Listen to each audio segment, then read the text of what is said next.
কুরাইশের ভিতরে এক পাদ্রী ছিলেন যার বয়স ছিল 350 বছর। কত বছর? 350 বছর। এই পাদ্রী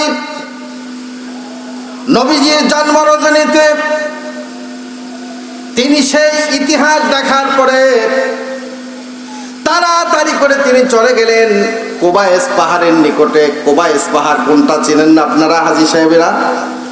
আল্লাহর ঘর কাবা শরীফ, কাবা শরীফের সাথে লেগে আছে হারাম শরীফ, আর এই হারাম শরীফের সাথে লেগে আছে আবু কুবায়েস পাহাড়। সুবহানাল্লাহ বলেন।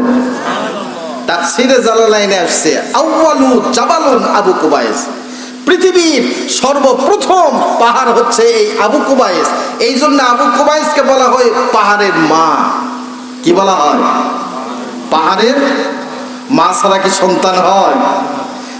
এই আবু কুবায়েস পাহাড়কে বলা হয় পাহাড়ের মা। তিনি চলে গেলেন আবু কুবায়েস, মানুষদেরকে জিজ্ঞাসা করলেন, ও মানুষেরা, তোমরা কি জানো আজকে রাত্রে এই মক্কাতুল মুকাররমায় কোন সন্তান কি কেউ জন্মগ্রহণ করেছে?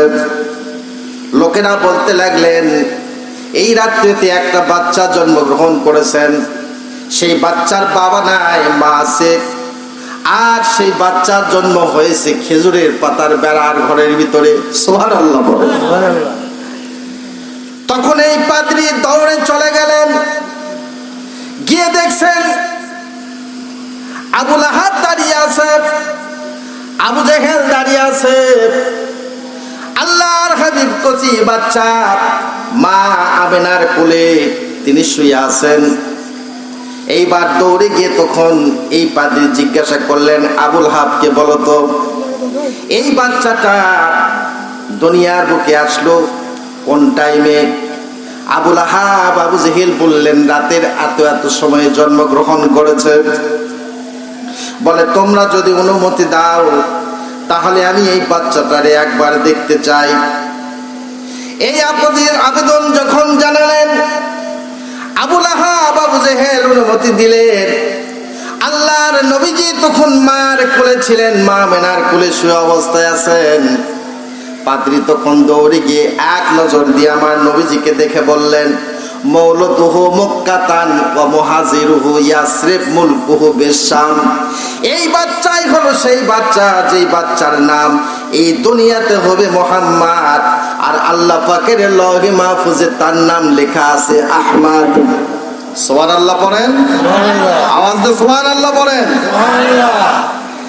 এই কথা বলার পরে বললেন, এই বাচ্চাই সেই বাচ্চা, মক্কাতুল মুকাররমা থেকে ইয়াসরিব পর্যন্ত তিনি যাবেন, সেখানে অবস্থান করবেন। এই বলার পরে পাদ্রী এমন ভাবে কাঁদতে লাগলেন, চোখের পানি ছেড়ে দিয়ে কাঁদতে কাঁদতে একবারে বেহুশ হয়ে গেলেন। মাথায় পানি দেওয়া হলো, পাদ্রীর জ্ঞান ফিরে আসলো। আসার পরে লোকেরা জিজ্ঞাসা করলো, আপনি এরকম ভাবে কাঁদতে কাঁদতে কেন বেহুশ হয়ে পড়লেন? পাদ্রী বলতেছে, আমি কেন পড়বো না বেহুশ হয়ে? আমাদের বিশ্বাস আমরা যত পাদ্রী আছি আখিরি জামানার শেষ নবী যিনি হবেন উনি বনি ইসরাইল থেকে আসবেন, কিন্তু বনি ইসরাইল থেকে না আসে ওই নবী কুরাইশ বংশের ভিতরে জন্মগ্রহণ করেছে। এই আফসোসে আমি বেহুশ হয়ে গেলাম। এটার নাম হলো বাইয়িনাত। জোরে কোন সুবহানাল্লাহ। নবীজি পৃথিবীতে আসছেন, প্রত্যেকটা ধর্মীয় গ্রন্থের ভিতরে নবীজির জন্মের সুসংবাদ আছে না নাই? কি বলেন, আছে না নাই? আছে। খ্রিস্টানদের বাইবেলে আছে, he who has conferred power to attend to this religion Islam 1 hour's meditation about the creation of Allah better than 7 days of additional prayers।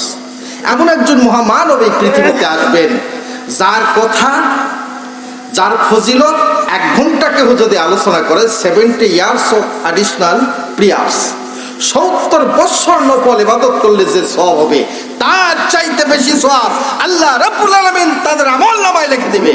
সুবহানাল্লাহ। তিনি হলেন আখিরি জামানার নবী। সুবহানাল্লাহ পড়েন। এই খ্রিস্টানদের পাদ্রী তাদের মানে ধর্মীয় গ্রন্থের ভিতরে লেখা আছে, হিন্দুদের ধর্মীয় গ্রন্থের ভিতরে লেখা আছে কি লেখা আছে?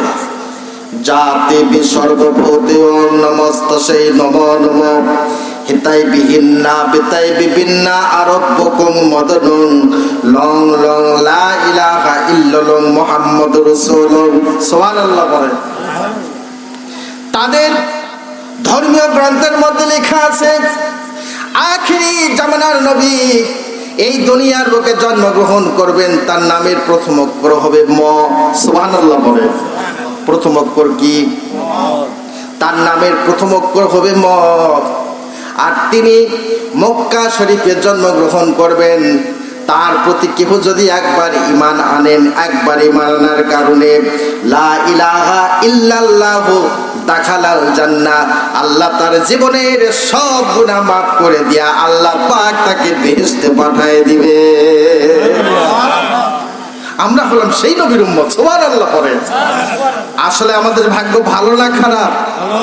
আওয়াজ দিয়ে বলেন, ভালো না খারাপ? ভালো। আমার ভাইরা, আমার বন্ধুগণ, তাফসীরের ভিতর লেখা আছে আমার নবীজি যেই দিন জন্মগ্রহণ করেছিলেন, কি বারে? আওয়াজ দিয়ে বলেন, মনে আছে তো? এই সোমবার দিন আপনারা রোজা রাখবেন। নবীজি রোজা রাখছেন। সুবহানাল্লাহ বলেন। এবং এই সোমবারকার দিনে আপনারা মিলাদ মাহফিল করবেন। রাজি আছেন তো? এখন তো ফতোয়াবাজি চলছে, কিসের মিলাদ, কিসের কিয়াম, কি ঠিক না মিথ্যা বলেন? এদিকে আছে এরকম। এদের সঙ্গে আমার জীবনে বহু বাহাস হয়েছে, কিন্তু বাহাজেরা মোটো টিকতে পারে নাই। কারণ গোটা কোরআনে কারিমিত হচ্ছে নবীজির মিলাদ। সুবহানাল্লাহ বলেন। মিলাদ শব্দের অর্থ কি? জীবন বৃত্তান্ত, জন্ম বৃত্তান্ত। কোরআনের ভিতরে ইউসুফ আলাইহিস সালামের জীবন কাহিনী নাই?